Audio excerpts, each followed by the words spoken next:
अंग्रेजी। कैसे हैं आप सभी?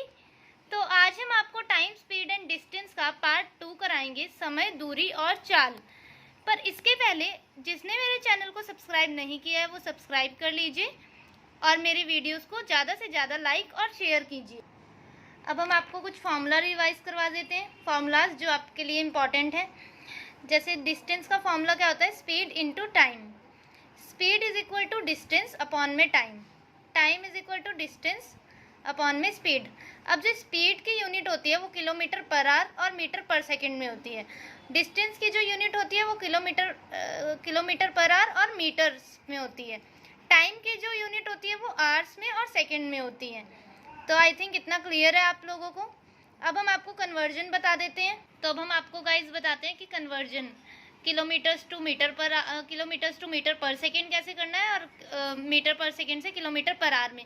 और अब हम बताते हैं आपको कि ये इम्पॉर्टेंट क्यों है हमारे लिए, क्योंकि कई बार क्वेश्चन में किलोमीटर पर आवर दे रखा होता है और हमें उसे मीटर पर सेकेंड में कन्वर्ट करना होता है और हमें नहीं पता चलता कि हमें उसे कैसे कन्वर्ट करना है, जिसकी वजह से हमारा आंसर गलत हो जाता है। तो अब आपको एक ट्रिक भी मैं बता देती हूँ कि kilometre per hour to metre per second में जब हमें अब किलोमीटर पर आवर से मीटर पर सेकेंड में जाना है, जैसे ज़्यादा से हमें कम में जाना है, तो हम कैसे चेंज करेंगे? छोटा वाला ऊपर रखेंगे, बड़ा वाला नीचे। 5/18 और मीटर पर सेकेंड से किलोमीटर पर आवर में जाना है तो 18/5। I hope this is clear to all. तो क्लियर है गाइज इतना? Move into the questions. अब हम लिखते हैं question. If a person increases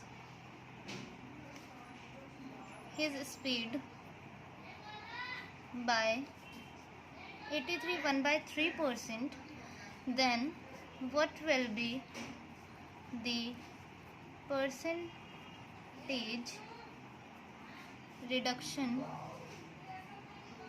in time taken to reach the same distance.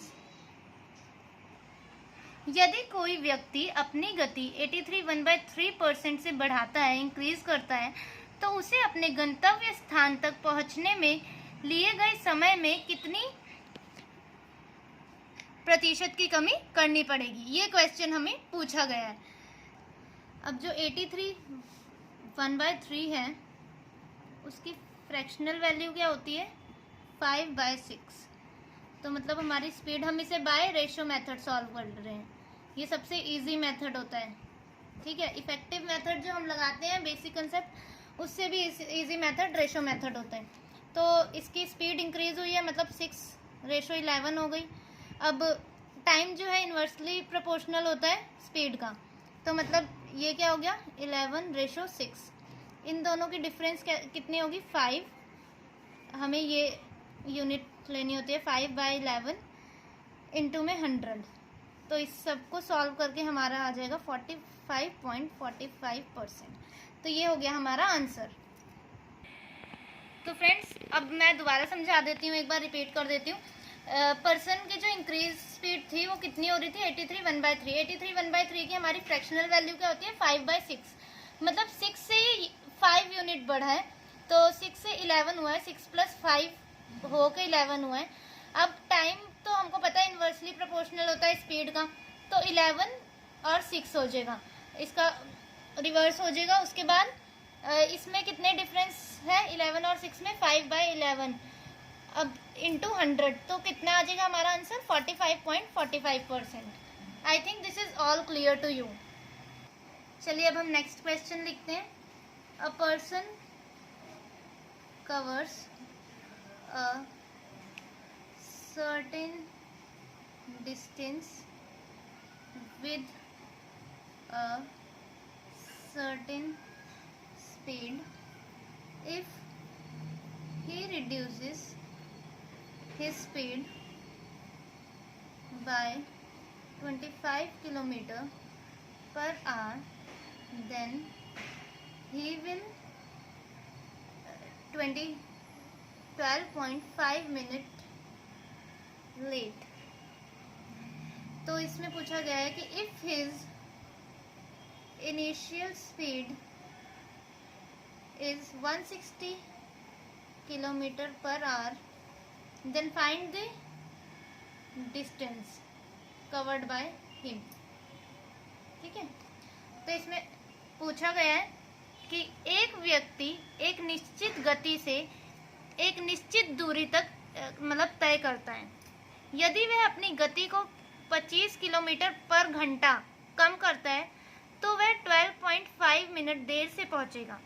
यदि उसकी प्रारंभिक गति 160 किलोमीटर प्रति घंटा है तो उसके द्वारा तय की गई दूरी ज्ञात करें। ये है, मैंने हिंदी इंग्लिश दोनों में समझा दिया है। कोई हिंदी मीडियम भी बच्चा होता है उसके लिए वरना प्रॉब्लम हो जाती है। तो मिनट की है, तो अब हम सॉल्व करते हैं। तो किसी एक पर्सन की स्पीड कितनी है 160, इनिशियल स्पीड है उसकी 160। अब उसकी रिड्यूस कितनी स्पीड हुई है यहाँ पे मैं समझा देती हूँ आपको। 160 माइनस 25 किलोमीटर, तो माइनस 25 कितना हो जाएगा 135 हो गया है। अब इसको कट करके कितना आएगा 27, इसको कट करके आएगा 32:27। अब टाइम हमको जैसे पता है इन्वर्सली प्रोपोर्शनल हो जाएगा, 27:32 हो जाएगा हमारा टाइम। तो ये देखिए इसका हमारा डिफरेंस दे रखा है, कितनी देर से वो रिड्यूस कर रहा है अपनी स्पीड 25 किलोमीटर पर, ये 12.5 मिनट से लेट हो रहा है वो। तो 5 रेशो की वैल्यू हमारी होगी 12.5, 1 यूनिट की वैल्यू हमारी होगी 2.5। ऐसे ही हमारी 32 यूनिट की वैल्यू कितनी हो जाएगी 80 मिनट्स। 80 मिनट्स को हम सॉल्व करके लिखेंगे 4/3। अब हमें पूछा क्या था हमसे डिस्टेंस मतलब 135 इंटू 4 डिवाइड बाय 3। इसे सॉल्व करके हमारा आ जाएगा 180, हमारा डिस्टेंस आ जाएगा, ये हमारा आंसर आ जाएगा। मैं एक और बार समझा देती हूँ आपको। हमें स्पीड दे रखी थी 160 रिड्यूस मतलब कम होके कितना हो गया हमारा 135, 160 माइनस 25 135। इससे हमें इससे हमने रेशो में कन्वर्ट कर लिया 32:27। अब टाइम इन्वर्सली प्रोपोर्शनल होता है तो 27:32। तो अब 27 से 32 टाइम हो रहा है, मतलब कितना टाइम बढ़ रहा है 12.5 मिनट वो हो रहा है, लेट हो रहा है वो। और 5 यूनिट की वैल्यू ही हमें दे रखी है 12.5 मिनट। जब टाइम बढ़ेगा तभी तो वो लेट पहुंचेगा कहीं पर। तो 5 रेशो की वैल्यू जब 12.5 है तो 1 रेशो की वैल्यू हमने यहाँ से निकाल ली 2.5, और 32 यूनिट की वैल्यू यहाँ से आ गई 80 मिनट्स। 80 मिनट को हमने कन्वर्ट किया था मिनट्स में तो 4/3 आ गया। और हमसे पूछा गया था डिस्टेंस पूछा गया, तो 135 इंटू 4/3 इज इक्वल टू 180। हम अब अपना नेक्स्ट क्वेश्चन करते हैं।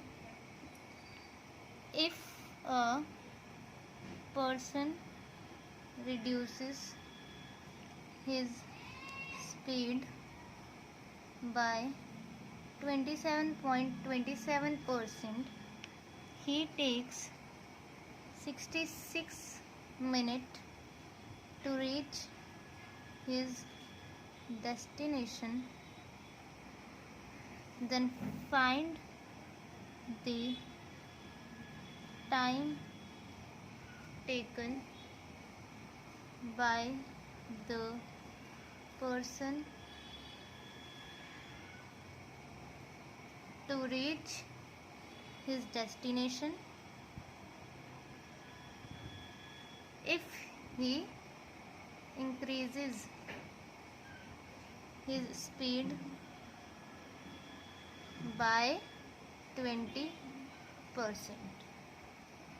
तो इसमें पूछा गया है कि यदि कोई व्यक्ति अपनी गति को 27.27% से कम करता है तो उसे अपने गंतव्य तक पहुंचने में 66 मिनट्स लगते हैं, और यदि वह अपनी गति 20% बढ़ाता है तो वह व्यक्ति द्वारा अपने गंतव्य तक पहुंचने में लगने वाले समय को ज्ञात करें।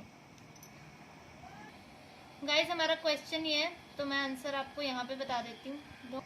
तो इस क्वेश्चन में बोला गया था गाइस कि 27.27% से रिड्यूस कर रहा है स्पीड। 3/11 होती है इसकी फ्रैक्शनल वैल्यू, और अब रिड्यूस कर रहा है तो स्पीड कितनी हो जाएगी 11 से 8 हो जाएगी, और टाइम हमारा कितना हो जाएगा, 8 से 11 हो जाएगा।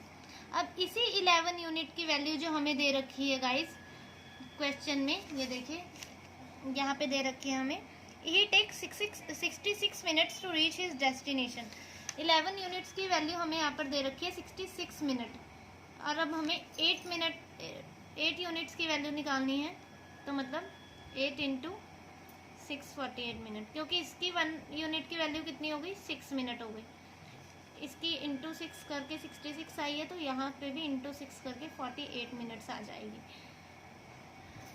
तो ये हमारा निकल के आ गया यूजुअल टाइम, कि अगर आदमी अपने यूजुअल टाइम से चले, अपनी गति से चले, तो वो 48 मिनट्स लगाता है। यूजुअल टाइम आया ये हमें, पर हमें अभी इंक्रीज स्पीड भी निकालनी है उसकी, कि इंक्रीज स्पीड कितनी है उसकी, 20% है। तो 20% का मतलब तो सबको पता ही होगा, 1/5 होता है, तो 5/6 होगी स्पीड, और अब हमारा टाइम कितना हो जाएगा, 6/5। तो हमारी जो स्पीड थी वो कितनी हो गई, इंक्रीज होके 5:6, और टाइम कितना होगा, 6:5। अब हमें इसकी यूजुअल टाइम की हमें वैल्यू गिवन है, मतलब हमने वैल्यू निकाल ली है। तो 6 यूनिट की जो वैल्यू थी हमने निकाल ली है, वो 48 मिनट्स है, मतलब 1 यूनिट की वैल्यू 8 मिनट्स है। तो अब हमारा 5 यूनिट की वैल्यू कितनी हो जाएगी, 5 into 8 is equal to 40 minutes. This is our answer. मैं एक बार और आपको रिवाइज कर देती हूँ। इस क्वेश्चन में था कि if a person reduces speed bye 27.27%, तो उसको कितना टाइम लग रहा है, 66 मिनट लग रहा है अपने डेस्टिनेशन तक पहुँचने के लिए। उसके बाद पूछा गया कि find the time taken by the person to reach his destination if he increases speed. अगर उसने अपनी इंक्रीज बढ़ा देता है 20% से, तो उसे कितना टाइम लगेगा। तो ये देखिए 27.27% की फ्रैक्शनल वैल्यू होती है 3/11। अब हमारी जो स्पीड है वो रिड्यूस हुई है, तो 11:8 हो जाएगी। 11 माइनस 3 कितना होता है, 8, तो 11:8। देन टाइम हमें पता है इन्वर्सली प्रोपोर्शनल होता है, तो 8:11। अब 8 रेशो की वैल्यू जो थी वो हमें दे दी थी 48, नहीं सॉरी 11 रेशो की वैल्यू हमें 66 गिवन थी। तो 1 यूनिट की वैल्यू हम जब 6 मिनट आ गई, तो 8 यूनिट की वैल्यू हमारी 48 मिनट आ गई। ये यूजुअल टाइम था कि वो जो अपनी यूजुअल टाइम यूजुअल स्पीड से जब वो पहुंच रहा है, तो उसको यूजुअल टाइम इतना लग रहा है। अब उसकी इंक्रीज स्पीड कितनी थी, इंक्रीज स्पीड वो थी हमारी 20% से इंक्रीज हो रही थी। 20% का मतलब होता है 1/5, 1/5 का से इंक्रीज हो रही है, तो इसका मतलब है 5 से 6 इंक्रीज हो गई है, और उसके बाद टाइम 6:5 हो जाएगा। अब हमें यूजुअल टाइम हमने निकाल लिया था, यूजुअल टाइम की वैल्यू थी 48 मिनट्स, तो 6 यूनिट की वैल्यू जब 48 मिनट्स है, देन 1 यूनिट की वैल्यू 8 मिनट होगी। अब हमें टाइम अपना निकालना था, इंक्रीज्ड टाइम कितना हो गया है हमारा, 5 यूनिट की वैल्यू हो गई है 5 इंटू 8 40 मिनट्स। ये है हमारा इंक्रीज्ड टाइम। आई होप आपको ये क्वेश्चन समझ आ गया हो। अब हम चलते हैं अपने नेक्स्ट क्वेश्चन की तरफ। हम अपना नेक्स्ट क्वेश्चन करते हैं। अ पर्सन, और ये वाला जो है ये है late and early concept, late and early concept है ये हमारा क्वेश्चन है हमारा कि a person covers a certain distance with certain speed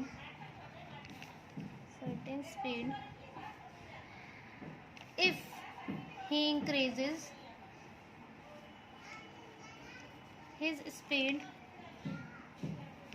by 15 km/h, then he will be 16 minutes early। अब इसमें पूछा कि by how much time he will be late if he reduces his speed by 12 km/h if his initial speed is 60 km/h। Per hour. Important है question, write down this. Friends ये question बहुत important है, ये CGL mains में आया था 2018 में। चलो मैं इसकी हिंदी आपको बता देती हूँ क्या है। एक व्यक्ति निश्चित चाल से चलकर एक निश्चित दूरी तय करता है। यदि वह अपनी चाल में 15 किलोमीटर प्रति घंटा की वृद्धि करता है तो वह 16 मिनट पहले उस दूरी को तय कर लेगा, और यदि वह अपनी चाल में 12 किलोमीटर प्रति घंटा की कमी करता है तो वह कितनी देरी से पहुंचेगा यदि उसकी वास्तविक चाल मतलब यूजुअल टाइम जो है, यूजुअल स्पीड जो है 60 किलोमीटर पर आवर है। तो अब हम इसका बताते हैं आपको आंसर। अब देखिए हमें स्पीड गिवन है, यहाँ पे इनिशियल स्पीड हमें गिवन है 60 किलोमीटर पर आवर। अब कितने से इंक्रीज हो रही है स्पीड? Bye 15 kilometre. अब आप बताइए कि 15 किलोमीटर मैं क्या वैल्यू लिखूं यहाँ पे? 60 प्लस 15 75, तो ये हमारी होगी इंक्रीज्ड स्पीड। अब हम इसको कटिंग कर लेंगे, 15 4 तो 60, 15 5 तो 75, ये हो गई हमारी स्पीड। अब टाइम कितना हो गया? सेम डिस्टेंस को कवर करने में हमें कितना टाइम लगता है? 5:4। तो मतलब पहले 5 यूनिट टाइम लगता था, अब 4 यूनिट टाइम लगता है। मतलब कितना कम टाइम लगेगा उसको? तो 1 यूनिट कम लग रहा है। और क्वेश्चन में हमें 1 यूनिट की वैल्यू कितनी दे रखी है? 16 मिनट्स। ये देखिए 16 मिनट्स अर्ली, ये है हमारी 1 यूनिट की वैल्यू दे रखी है। अब 5 यूनिट की वैल्यू कितनी हो जाएगी हमारी? 16 इंटू 5 दैट इज 80 मिनट्स। ये है हमारा यूजुअल टाइम, जो हमें यूजुअल टाइम लग रहा है वो है हमारा 80 मिनट्स। और कितना ये था हमारा कितना कम टाइम, कितनी जल्दी हम पहुंच रहे थे वो था। और ये है हमारा यूजुअल टाइम, यूजुअल टाइम हमें 80 मिनट्स लग रहा है। अब हमारे पास सेकंड कंडीशन उसने रखी है कि अगर स्पीड बढ़ाने की जगह वो घटा देता 12 kilometre per our, 60 minus 12 that is 48, तो कितना टाइम लगता? तो स्पीड कितनी है हमारी? 60 इनिशियल स्पीड, अब कितनी होगी हमारी? 48। तो 12 5 60, 12 4 48। अब हमारा टाइम कितना हो गया? 4:5। और ये है हमारा यूजुअल टाइम जो कि हमने निकाल लिया था। तो यूजुअल टाइम कितना हो गया? 4 यूनिट की वैल्यू हमारी हमने निकाली थी 80 मिनट्स, मतलब 1 यूनिट की वैल्यू 20 मिनट्स। यहाँ से 5 यूनिट की वैल्यू कितनी हो जाएगी? 20 इंटू 5 दैट इज़ 100 मिनट्स। अब हमें क्या चाहिए? अब हमें क्या पूछा है कि कितना लेट पहुँच रहा है वो? कितना लेट पहुँच रहा है? 1 यूनिट लेट पहुँच रहा है, और 1 यूनिट की वैल्यू 20 मिनट्स हमने यहाँ पर निकाल दी। This is our answer. 1 unit late पहुँच रहा है इसीलिए हमने 20 मिनट्स, ये हमारा आंसर आया। उसने पहले बोला कि वो जल्दी पहुँच रहा है, जल्दी पहुँचने की कंडीशन थी ये, तो इंक्रीज्ड टाइम हमने दे दिया था 60:75, कटिंग करके 4:5 आ गया था, टाइम हो गया था 5:4। और देन आ गया था 1 यूनिट की वैल्यू हमें गिवन थी, कितना टाइम अर्ली मतलब कितनी जल्दी पहुंच रहा है वो, 16 मिनट्स जल्दी पहुंच रहे हैं। 5 यूनिट्स की वैल्यू हो गई थी हमारी 80 मिनट्स, यूजुअल टाइम हमारे यहाँ से निकल गया था। अब सेकंड कंडीशन में था उसका कि कितना ज़्यादा मतलब वो 12 मिनट्स लेट पहुंच रहा था, 12 किलोमीटर पर आवर से लेट पहुंच रहा था। तो 60 माइनस 12 दैट इज़ 48, 5:4 हो गया टाइम, 4:5। 4 की वैल्यू हमने निकाल ली थी यूजुअल टाइम की 80 मिनट्स, 1 यूनिट की। अब हम आपको बताते हैं एवरेज स्पीड। एवरेज स्पीड तो फॉर्मूला क्या होता है हमारा एवरेज स्पीड का? 2xy x प्लस y, या फिर 2ab a प्लस b। ये जो हमारा केस है ये इक्वल डिस्टेंस का है। इसमें भी हमारे दो कंसेप्ट लगते हैं एवरेज स्पीड में, दो कंसेप्ट है हमारे। एक इक्वल डिस्टेंस, जैसा कि मैंने फॉर्मूला आपको बता दिया इक्वल डिस्टेंस का। दूसरा अनइक्वल डिस्टेंस।